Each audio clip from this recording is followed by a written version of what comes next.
All right, look, I know there are going to be a lot of Bulls fans disappointed in the lack of moves, or really not any moves at all, that the Bulls front office made at the NBA trade deadline, which, mind you, it doesn't mean that they still can't make any moves off of the buyout market, which I'll talk about in a little bit. But I do think there is something to be said about what this franchise, meaning the front office and the coaching staff, what they have been preaching all season long about the importance of team chemistry, the connection and bond that these guys have been able to develop throughout the year. And Billy Donovan said it yesterday after the Hornets game. They really like this group of guys. They like the group that they have. Now, it doesn't mean that the roster can't always be improved. Like, yeah, I personally would have liked to see the Bulls make a move to really round out the roster to give them more front court depth. But at the same time, look, we're not GMs.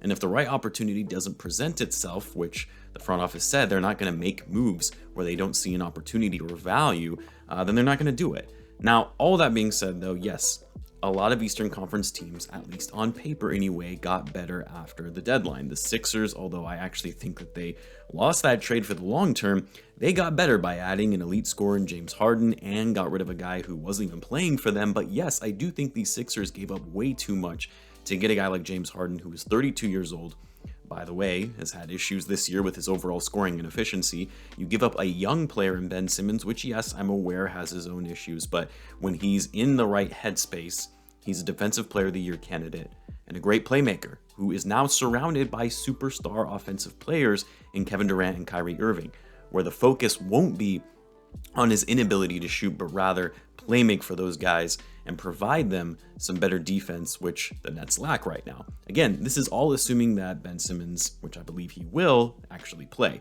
I think the guy was just holding out because he never wanted to play for the Sixers again after that Game 7 last year against the Hawks. And not only that, the Nets also received 2 first-round picks, Seth Curry, who is having a very underrated season, by the way, and Andre Drummond. I don't know, I just feel like the Nets clearly won this trade, even though I know Ben Simmons hasn't played in months, and I know Kyrie Irving can't play in home games, but once Kevin Durant comes back from injury, man, watch out for this team. But in any event, the Sixers, at least in the short term, they got better. The Nets also got better. Then you had the Raptors. They added Thaddeus Young, who I know most Bulls fans were excited about that. He was traded because it meant that if the Raptors now buy him out, Thaddeus Young would actually be able to be available for the Bulls to pick up in the buyout market, which was the only scenario in which he would have been able to actually return to the Bulls. But look, the Raptors, based on the surge that they have had and making a run in the East standings most recently, they're looking to compete. And Thaddeus Young is going to be a piece that is going to help them in making that playoff push. Then the Bucks added Serge Ibaka, and I tweeted this earlier after the announcement came out. I was kind of low-key hoping the Bulls were going to go after Ibaka. I think, he would have been a nice piece to give us some size, strength, and interior defense, so the Bucks got better, although I think giving up DiVincenzo will be a mistake for them in the long term. The Pacers, they traded away Torrey Craig, who I thought was another good option for the Bulls that you could have gotten on the cheap, which he was. The Pacers traded him away only for just Jalen Smith and a second-round pick. So that's unfortunate. I think that's a missed opportunity for the Bulls because you likely could have just traded Troy Brown Jr. and a second-round pick to get him.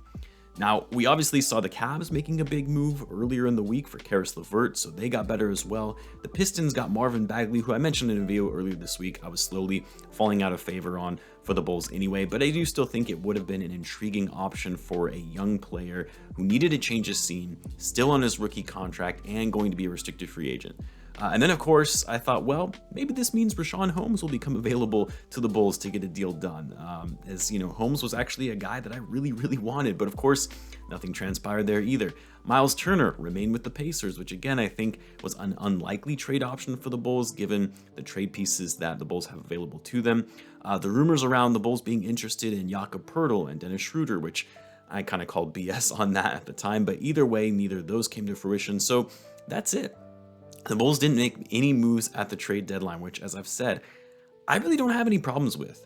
Because when this team is healthy, they are one of the best teams in the Eastern Conference.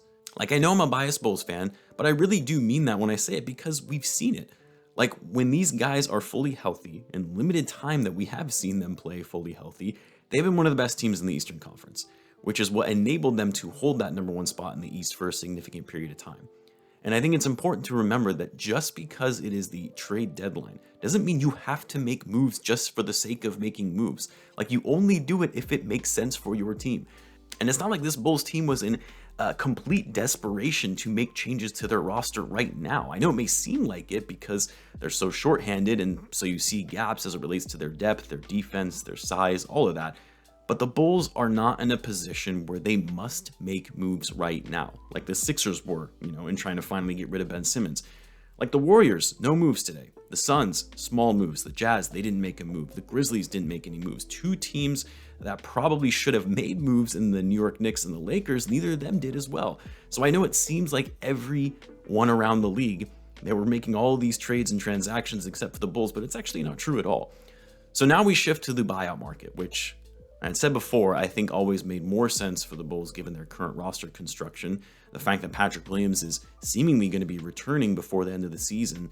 Like for the Bulls, it makes more sense to find a temporary short-term solution to give them some size, depth, and defense in the front court when they're going into the playoffs. Is it enough to win a championship this season? No, probably not. But I've been saying since the beginning of the year, I don't think the Bulls are quite there yet in being a true championship contender. A fringe contender, sure, but I think trying to go all in on someone like Jeremy Grant or even Miles Turner, yes, would have made them a better team, but even then, that likely still doesn't make you an instant title contender.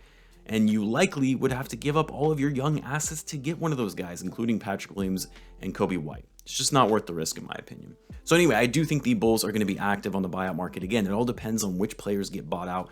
Will Tristan Thompson get bought out? Derek Favors even? Hell, even Kevin Love, even though I think that that's really doubtful. Or maybe, just maybe, the Raptors don't want to keep Thaddeus Young and they want to buy him out.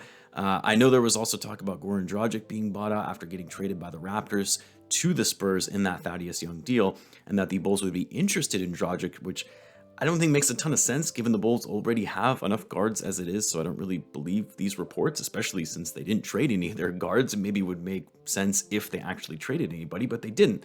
But depending on what players do in fact get bought out, veteran players who don't fit on rebuilding teams or lower level teams that will be looking to clear up cap space and get guys off their books, and then the players looking to take less money to go to a winning team, which the Bulls are a winning team at this season, that's where I think the Bulls are really going to try to capitalize on. I've said it before, I think Tristan Thompson will be a good option for the Bulls. Yes, he has declined in recent years, but he's still a big that can give you some rebounding and scoring, and just a big body in the paint that the Bulls are really lacking outside of Vucevic. Kevin Love would be great. Again, I don't think it's likely to happen. I don't think that his camp and the Cavs are going to agree to a buyout because he's owed so much money on his contract. And especially now that the Cavs are actually good and could make a playoff run, Kevin Love is likely going to want to stay. But Love would be an intriguing option as it relates to an additional guy who can crash the boards, spread the floor. Defense still wouldn't be great, but I'll take his offense and rebounding over guys like Alfonso McKinney and Tony Bradley. Anyway, like I said, I know Bulls fans are going to be disappointed in the lack of activity that the Bulls front office made at the deadline. And I'm sure it'll come out in the next day or so. What were some of the offers that were potentially on the table or being discussed but ultimately didn't pan out? And maybe that will give us some more clarity on why a move wasn't made. And now it'll just be a wait and see game. Who gets bought out and if the Bulls can add any players off the buyout market for a veteran minimum deal, which, by the way, the Bulls do have a full roster and would need to waive a player or players if they wanted to bring anyone in, likely Matt Thomas or McKinney. But we'll keep an eye out for that. I'll obviously share my thoughts all along the way. Until then, guys, as always, be sure to subscribe if you're a Bulls fan, as I do post daily Bulls content. Thanks again for tuning in, guys, and I will catch you in the next one.